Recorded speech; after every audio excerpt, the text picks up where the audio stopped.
بزار اور ترمذی میں حضرت عبداللہ ابن مسعود سے نبی صلی پر یہ ارشاد نقل ہوا ہے، ان المرأۃ عورۃ، عورت چھپا کر رکھنے کی چیز ہے۔ ان المرأۃ عورۃ فاذا خرجت، جب وہ گھر سے نکلتی ہے، استشرفها شیطان، اب شیطان جو ہے اس کو تاک میں رکھتا۔ واقرب ما تکون بروحۃ ربها وهي في قعر بیتها، وہ اپنے رب کی رحمت سے قریب ترین ہوتی ہے جبکہ اپنے گھر کے بھی کسی اندرونی حصے۔ اسی لیے فرمایا مردوں کے لیے مسجد میں نماز افضل 28 گنا، اور عورت کے لیے گھر کی نماز مسجد سے افضل، گھر کے صحن کی مسجد سے افضل، دالان کی صحن سے افضل، کمرے میں اس سے افضل، اور کمرے کی کو بغلی کوٹھڑی ہے تو اس میں سب سے افضل۔ یہ احادیث نبی ہے۔ عبداللہ ابن احمد ابن حنبل نے زوائد الزہد میں اور ابن ابی شیبہ نے ابن سعد نے اپنی کتابوں میں مسروق کی روایت نقل کی ہے کہ حضرت عائشہ جب تلاوت قرآن کرتے ہوئے اس آیت پر پہنچتی تھی وَقَرْنَ فِي بُيُوتِكُنَّ، تو بے اختیار رو پڑتی، قرآن کہتے ہیں گھروں میں رہو۔ حضرت عائشہ نے شہادت عثمان کے بعد باہر نکل کر لشکر کی تیاری، پھر ساری عمر افسوس تھا کہ میں نے غلط۔ حافظ ابو بکر بزار حضرت انس سے روایت کرتے ہیں کہ عورتوں نے حضور سے عرض کیا کہ ساری فضیلت تو مرد لوٹ کے لے گئے، وہ جہاد کرتے ہیں، خدا کی راہ میں بڑے بڑے کام کرتے ہیں، ہم کیا عمل کریں کہ ہمیں بھی مجاہدین کے برابر اجر مل سکے؟ جواب میں آپ نے فرمایا من قعدت منکن فی بیتہا فإنہا تدرک عمل المجاہدین، تم میں سے جو شخص اپنے گھر میں بیٹھی رہے گی وہ مجاہدین کا اجر حاصل کرے۔ یہ ایک ہوا کا رخ ہے، بتایا جا رہا ہے، یہ نظام ہے جس کو اس شکل میں دیا جا رہا ہے۔ اب آئیے سورہ نور کی طرف۔ یا ایھا الذین آمنوا لا تدخلوا بیوتا غیر بیوتکم حتی تستأنسوا وتسلموا علی اہلها ذالکم خیر لکم لعلکم تذکرون۔ اہل ایمان مت ہرگز مت داخل ہو اپنے گھروں کے علاوہ کسی اور گھر میں جب تک کہ تم ان کے ساتھ مانوس نہ ہو جاؤ، اذن نہ لے لو، ان پر سلام نہ کرو، یہی تمہارے لیے خیر ہے۔ اس کے بعد تفصیل آئی ہے، اس میں میں اس وقت نہیں جا رہا۔ اور جو لوگ اس پر عمل نہیں کرتے ان کے بارے میں قرآن مجید کیا کچھ حضور کیا کچھ فرما رہے ہیں یہ آپ سن لیجیے، بہت سخت احکام۔ عن ابی ہریرہ رضی اللہ عنہ ان رسول اللہ صلی اللہ علیہ وسلم قال لو ان امرا اطلع عليك بغیر اذن فخذفته بحشات ففقعت عينه ما كان عليك من جناح، متفق علیہ، بخاری اور مسلم دونوں کی۔ اگر کوئی شخص تمہارے گھر میں بغیر اجازت کے داخل ہو جائے اور تم اس کی سزا کے طور پر اس پر کنکریاں پھینکو اور اس کی آنکھ پھوٹ جائے کنکری سے تو تم پر کوئی گناہ نہیں۔ بغیر اجازت کے گھر میں آ گیا ہے، بغیر اذن کے، بغیر استئذان کے کنکریاں مارو اور کنکری سے آنکھ پھوٹ جائے، فما کان علیک من جناح، کوئی حرج نہیں۔ اب آ رہی ہے اصل آیت، قل للمؤمنین یغضوا من ابصارہم ویحفظوا فروجہم ذلک ازکی لہم ان اللہ خبیر ما یصنعون وَقُلْ لِلْمُؤْمِنَاتِ يَغْضُضْنَ مِنْ أَبْصَارِهِنَّ وَيَحْفَظْنَ فُرُوجَهُنَّ وَلَا يُبْدِينَ زِينَتَهُنَّ إِلَّا مَا ظَهَرَ مِنْهَا وَلْيَضْرِبْنَ بِخُمُرِهِنَّ عَلَى جُيُوبِهِنَّ وَلَا يُبْدِينَ زِينَتَهُنَّ إِلَّا لِبُعُولَتِهِنَّ أَوْ آبَائِهِنَّ أَوْ آبَاءِ بُعُولَتِهِنَّ أَوْ أَبْنَائِهِنَّ أَوْ أَبْنَاءِ بُعُولَتِهِنَّ أَوْ إِخْوَانِهِنَّ أَوْ بَنِي إِخْوَانِهِنَّ أَوْ بَنِي أَخَوَاتِهِنَّ أَوْ نِسَائِهِنَّ أَوْ مَا مَلَكَتْ أَيْمَانُهُنَّ أَوِ التَّابِعِينَ غَيْرِ أُولِي الْإِرْبَةِ مِنَ الرِّجَالِ أَوِ الطَّفْلِ الَّذِينَ لَا يَظْهَرُوا عَلَى عَوْرَاتِ النِّسَاءِ وَلَا يَضْرِبْنَ بِأَرْجُلِهِنَّ لِيُعْلَمَ مَا يُخْفِينَ مِنْ زِينَتِهِنَّ وَتُوبُوا إِلَى اللَّهِ جَمِيعًا أَيُّهَا الْمُؤْمِنُونَ لَعَلَّكُمْ تُفْلِحُونَ۔ یہ لمبی آیت۔ اہل ایمان، اے نبی کہہ دیجئے اہل ایمان مردوں سے اپنی نگاہیں نیچی رکھا کریں اور اپنی شرمگاہوں کی حفاظت، یہی ان کے لیے زیادہ پاکیزہ عمل ہے۔ ان اللہ خبیر بما یصنعون، اور جو کچھ وہ کر رہے اللہ اس سے واقف۔ وَقُلْ لِلْمُؤْمِنَاتِ یغضضن مِنْ أَبْصَارِهِنَّ، اور مومن عورتوں سے بھی کہہ دیجئے کہ وہ اپنی نگاہیں جو ہے نیچی رکھا کریں، وَيَحْفَظْنَ فُرُوجَهُنَّ، اپنی شرمگاہوں کی حفاظت کریں، وَلَا يُبْدِينَ زِينَتَهُنَّ إِلَّا مَا ظَهَرَ مِنْهَا، اور اپنی زینت کو ظاہر نہ کیا کریں سوائے اس کے کہ جو بالکل ظاہر ہو جائے۔ قُلْ لِلْمُؤْمِنِينَ يَغُضُّوا مِنْ أَبْصَارِهِمْ وَيَحْفَظُوا فُرُوجَهُمْ ذَلِكَ أَزْكَىٰ لَهُمْ ان اللہ خبیر بما یصنعون۔ نوٹ کر لیجئے کہ یہ کہاں ہو رہا ہے؟ گھر میں داخلے کے بعد، گھر میں داخلہ اجازت سے، اور داخلہ ہوگا صرف محرموں کا، گھر کے اندر جو ہے وہ نامحرم تو نہیں آئے گا۔ یہ میں آگے بیان کر رہا ہوں۔ وَقُلْ لِلْمُؤْمِنَاتِ يَغْضُضْنَ مِنْ أَبْصَارِهِنَّ وَيَحْفَظْنَ مِنْ فُرُوجِهِنَّ، اور کہہ دیجئے مومن عورتوں سے بھی کہ وہ بھی اپنی نگاہیں جھکا کر رکھیں اور اپنی شرمگاہوں کی حفاظت کریں. وَلَا يُبْدِينَ زِينَتَهُنَّ إِلَّا مَا ظَهَرَ مِنْهَا. محرموں سے پردہ کیا ہے؟ محرموں سے اس کا نام ستر ہے. عورت کا پورا جسم ستر ہے سوائے چہرے کی ٹکیا اور یہ ہاتھ اور یہ پاؤں. بس کیا مطلب ہے؟ بھائی بھی نہیں دیکھ سکتا بہن کے جسم کا کوئی اور حصہ، باپ بھی نہیں دیکھ سکتا بیٹی کے جسم کا کوئی حصہ. یہ ستر ہے. ستر محرموں سے پردہ ہے. وَلْيَضْرِبْنَ بِخُمُرِهِنَّ عَلَى جُيُوبِهِنَّ. یہ بھی گھر کے اندر کی بات ہو رہی ہے، کیونکہ میں پہلے بتا چکا ہوں جلباب ہوتا تھا جب گھر سے باہر نکلتی تھی عورت تو وہ اپنی چادر لپیٹتی تھی، اپنے گرد چہرہ نہیں ڈھانپتی تھی. صرف چہرے کا حکم دیا گیا اس کے ضمن میں. وہ سورہ عذاب کی آیت ہے، وہ رہ گئی تو میں بیان کروں. اور خمار اوڑھنی ہوتی تھی جو گھر میں اوڑھتی تھی. گھر میں ظاہر بات ہے کہ جلباب تو نہیں لیا جا سکتا، آخر گھر کا کام کاج کرنا ہے، ہلکی سی اوڑھ لی وہ گھر میں. لیکن فرمایا وَلْيَضْرِبْنَ بِخُمُرِهِنَّ عَلَى جُيُوبِهِنَّ، اور انہیں چاہیے کہ اپنی اوڑھیوں کے بکل اوڑھنیوں کے اپنے سینوں کے اوپر گریبانوں کے اوپر بھی مار لیا کریں. اب اس کے بعد فرمایا وَلَا يُبْدِينَ زِينَتَهُنَّ إِلَّا لِبُعُولَتِهِنَّ. اب یہاں یہ زینت کا لفظ آ رہا ہے چہرے کے، اور چہرے ہی میں کچھ سنگھار بھی ہوتا. اب ان کے لیے کہا گیا کہ چہرے کی زینت اور چہرے کے اوپر اگر کوئی بناؤ سنگھار ہے، زیور ہے، اس کی زینت نہ ظاہر کریں. مگر اب یہ یہاں تفصیلی آئی ہے جو محرم ہے ان کی تفصیل. تو فرمایا کن کے سامنے ظاہر کر سکتی ہے؟ الا لبعولتہن، سب سے بڑھ کر تو شوہر، اور آبائہن، اور اپنے باپ. اچھا باپوں میں نوٹ کی دی، باپ حقیقی ہو، اخیافی ہو، اللاتی ہو یا رضاعی ہو، یہ چاروں قسم کے باپ اس میں شامل. جس عورت نے دودھ پلایا تھا اس کا شوہر بھی باپ بن گیا. اور آبائے بعولتہن، اپنے شوہروں کے باپ، یا ابنائہن، ان کے اپنے بیٹے. بیٹوں میں بھی آئیں گے چاروں، اللاتی، اخیافی، عینی اور رضاعی. او ابنائے بعولتہن، اور اپنے شوہروں کے بیٹے، ہو سکتا ہے شوہروں کی اور بیویاں بھی ہو تو ان کے بیٹے بھی، جو ستیلے بیٹے ہیں وہ بھی محرم، ان سے کسی شکل میں کبھی شادی نہیں ہو سکتی. او اخوانہن، یا ان کے بھائی. او ابنائہن، یا اپنے بیٹے. او ابنائے بعولتہن، یا اپنے شوہروں کے بیٹے. او اخوانہن، یا اپنے بھائی. او بنی اخوانہن، یا اپنے بھائیوں کے بیٹے. او بنی اخواتہن، اپنا بھتیجا، شوہر کا بھتیجا نہیں، اپنا بھتیجا محرم ہے. اپنا بھانجا محرم ہے، شوہر کا بھانجا محرم نہیں. او نسائہن، یا ان کی عورتیں، اپنی عورتیں، جان پہچان کی عورت. او ما ملکت ایمانہن، یا جو ان کے داہنے ہاتھوں کی ملکیت، باندیاں، غلام. اس میں عرض کر چکا ہوں کہ اس میں کافی اختلافات ہیں. یہ بھی ہے کہ اس سے مراد صرف باندیاں ہیں، غلام مرد ہے. یہ بھی ہے کہ مرد بھی ہے، اور یہ بھی ہے کہ مرد جب تک کہ وہ بالغ.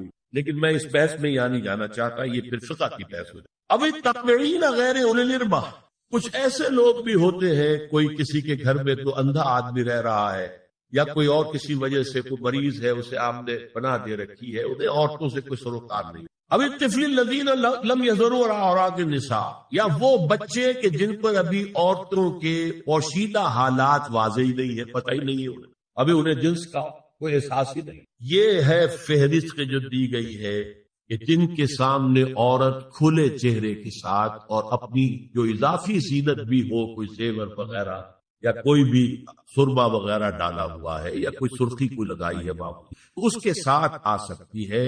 اور یہ وہ رشتے ہیں کہ جن سے کسی حالت میں بھی نکاح نہیں. آگے سنیے وَلَا يَضْرِبْنَ بِأَرْجُلِهِنَّ لِيُعْلَمَ مَا يُخْفِينَ مِنْ زِينَتِهِنَّ، اور چلتے ہوئے اپنے پاؤں زور سے نہ مارے کہ ان کی زینت ظاہر ہو جائے. اگر کوئی پازیب پہنی ہوئی ہے، کوئی جھنجھنو وغیرہ ہے، تو اب اگر پاؤں مار کر چلے گی تو خامخواہ ذہن جائے گا بیٹھے ہوئے کا کہ کوئی خاتون. یہاں تک اس کے علاوہ یہ بھی ہے، تعطر کے بارے میں فرمایا ہے کہ اگر عطر لگا کر کوئی عورت گھر سے نکلی ہے، اذا استعارت المرأة فمرت على القوم ليجدوا ريحها فهي كذا وكذا قال قولا شديدا. اس ابو داؤد کی روایت حضور نے فرمایا جب کوئی عورت عطر لگا کر، خوشبو لگا کر نکلتی ہے کہ لوگ اس کی خوشبو سونگھیں یا اس کو اوپر مطلع ہو جائیں تو ایسی ہے. بہت سخت الفاظ حضور نے استعمال کیے کہ جس کو راوی نے نقل نہیں. عورت کے لیے خوشبو، عورت کی آواز کا پردہ ہے.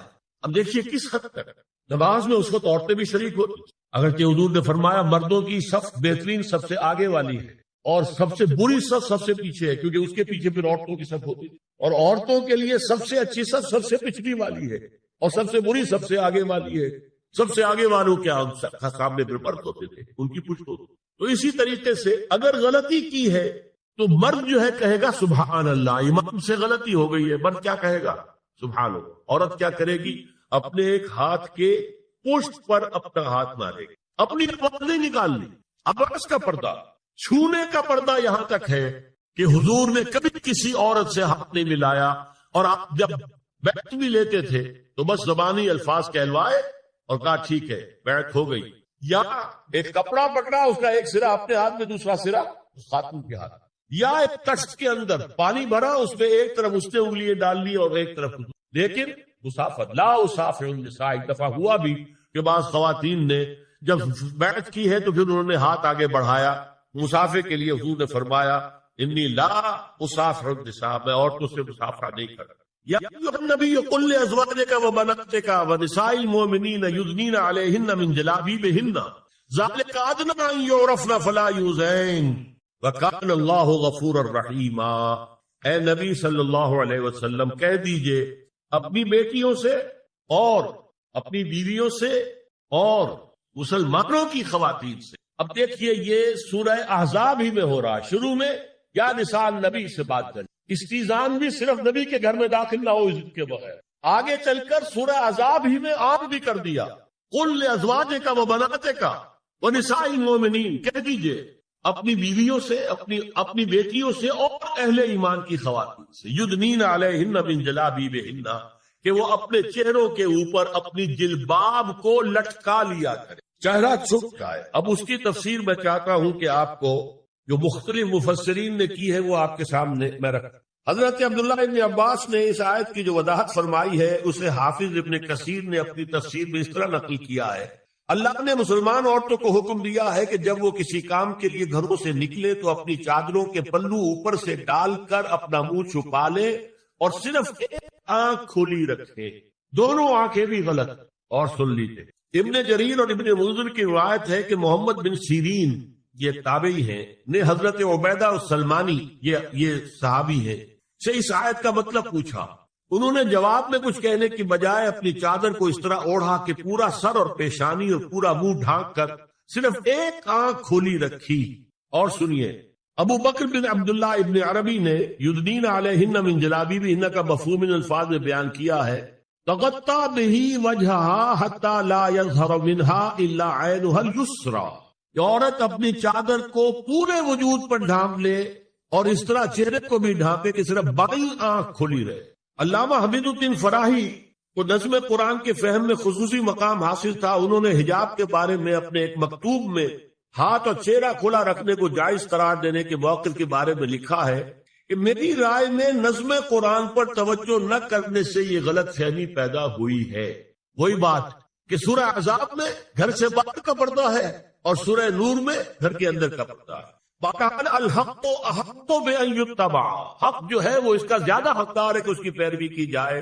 میں اس مسئلے پر مطمئن ہوں اور میرے نزدیک اجنبی سے پورا پردہ کرنا واجب ہے، اور قرآن نے یہی حجاب واجب کیا ہے جو شرفاء میں مروج ہے، بلکہ اس سے بھی قدر زائد۔ مولانا فراری کا یہ مکتوب پانامہ حیات نو بلیریا گنج انڈیا کے اکتوبر سن 92 کے شمارے میں شائع ہوا۔ یہ ہے علماء کی رائے۔ حضرت ام سلمہ اور حضرت میمونہ نبی صلی اللہ علیہ وسلم کے پاس بیٹھی تھی، اتنے میں حضرت ابن ام مکتوم آ گئے۔ نبی صلی اللہ علیہ وسلم نے ان دونوں سے فرمایا احتجبا منہ، ان سے پردہ کرو۔ ازواج نے عرض کیا یا رسول اللہ الیس اعمی لا یبصرنا ولا یعرفنا، حضور کیا یہ اندھے نہیں ہے، یہ نہ ہمیں دیکھ رہے ہیں نہ ہمیں پہچانتے ہیں۔ فرمایا افعمغایان انتما، کیا تم دونوں بھی اندھی ہو؟ اللہ تم سرا نہیں، کیا تم نہیں دیکھ رہی ان کو؟ حضرت ام سلمہ تصریح کرتی ہیں ذالک بعد ان امر بالحجاب، یہ جب حجاب کا حکم آ گیا تھا تب حضور نے پھر یہ حکم، اس کی وجہ کیا تھی؟ حضرت عبداللہ ابن مکتوم کا گھر میں آنا جانا تھا، تو اگرچہ اندھے ہیں لیکن یہ کہ یہ بار بار کا آنا جانا اس سے فتنے کا ایک دروازہ کھل سکتا، دروازے کو بند کر دیا گیا۔ حضرت عائشہ کے پاس ایک نابینا آیا تو انہوں نے اسے پردہ کیا. کہا گیا کہ آپ اس سے پردہ کیوں کرتی ہیں, یہ تو آپ کو نہیں دیکھ سکتا. جواب میں حضرت ام المومنین نے فرمایا لیکنی انظر الیہ, میں تو اسے دیکھ رہی ہوں نا, اور مرد کو دیکھے. البتہ یہ کہ عام حالات میں آپ بازار میں چل رہے ہیں, عورت جا رہی ہے, کوئی وقت باہر نکلنا پڑا ہے, تو اس حالت میں اگر وہ مرد کو دیکھتی ہے تو اس میں در حقیقت وہ فتنہ نہیں ہے کہ جو گھر میں آنے جانے والے. اب ایک آخری مسئلہ ہے, 2 حدیثیں ایسی ہیں جو میری گفتگو کے خلاف جائیں, اور میں دیانت کا تقاضا سمجھتا ہوں کہ وہ بھی آپ کے سامنے بیان کروں. حضور کے بارے میں یہ معلوم ہے کہ 2 خواتین جو ویسے نامحرم تھیں وہ ان کے سامنے آتی رہیں اور آپ ان سے ملے. ایک آپ کی سالی حضرت اسما حضرت عائشہ رضی اللہ تعالی عنہ, اور ایک آپ کی چچا زاد بہن حضرت علی کی بڑی ہمشیرہ حضرت ام ہانی. یہ میں حدیث سے آپ کو سنا رہا ہوں. بکثرت احادیث سے ثابت ہے کہ حضرت اسما بنت ابی بکر آپ کے سامنے ہوتی تھی, اور آخر وقت تک آپ کے اور ان کے درمیان چہرے اور ہاتھوں کی حد تک کوئی پردہ نہ تھا. حجۃ الوداع نبی صلی اللہ علیہ وسلم کی وفات سے صرف چند مہینے پہلے کا واقعہ ہے, اور اس وقت تک بھی یہی حالت قائم رہی. یہ ابو داؤد کتاب الحج. دوسری روایت حضرت ام ہانی رضی اللہ تعالی عنہا جو ابو طالب کی صاحبزادی اور نبی صلی اللہ علیہ وسلم کی چچاداد بہن تھی, آخری وقت تک حضور کے سامنے ہوتی رہی, اور کم از کم منہ اور چہرے کا پردہ انہوں نے آپ سے کبھی نہیں کیا. فتح مکہ کے موقع کا ایک واقعہ وہ خود بیان کرتی ہے جس سے اس کا ثبوت ملتا ہے. یہ ابو داؤد کی روایت. یہ روایتیں ہیں, میں انہیں اور میں نے اب جو کچھ بیان کیا ہے اس سے یہ ایک بالکل برعکس بات سمجھ. اب یہ ہے کہ یا تو ہم ان 2 حدیثوں کو اصل مان کر باقی ساری حدیثیں جو ہیں ان کو ختم. میں تو آپ کو سنا نہیں سکا, میرے پاس تو بہت زیادہ حدیثوں کا مواد تھا. چہرے کے پردے کے لیے حدیثیں, استیزان کے لیے کتنی حدیث, چہرے کے پردے کے بارے میں بہت زیادہ حدیث. حضرت ام خلاد ایک خاتون تھی, ان کا بیٹا ایک غزوے میں شہید ہو گئے. وہ اس کے بارے میں کچھ پوچھنے کے لیے حضور کے پاس آئی, صحابہ بیٹھے ہوئے تھے, انہوں نے نقاب ڈالا ہوا تھا. منتقبۃ, نقاب کا لفظ بھی حدیث پہ موجود. یہ لوگ کہتے ہیں نقاب تو جو ہے یہ بعد کی پیداوار ہے, یہ لفظ کوئی ہے. حجاب کا لفظ قرآن میں ہے, جلباب کا لفظ قرآن میں ہے, خمار کا ذکر قرآن میں ہے, اور یہ منتقبۃ نقاب ڈالی. لوگوں نے کہا عجیب عورت ہے یہ, اس کا بچہ شہید ہو گیا ہے, مطلب یہ کہ سخت صدمے کی کیفیت, اور یہ اس وقت بھی اس نے نقاب ڈالی ہوئی ہے. تو انہوں نے جواب دیا ان ارزو ابنی لا ارزو حیائی, میں نے بیٹا کھویا ہے, اپنی حیا نہیں کھوئی ہے.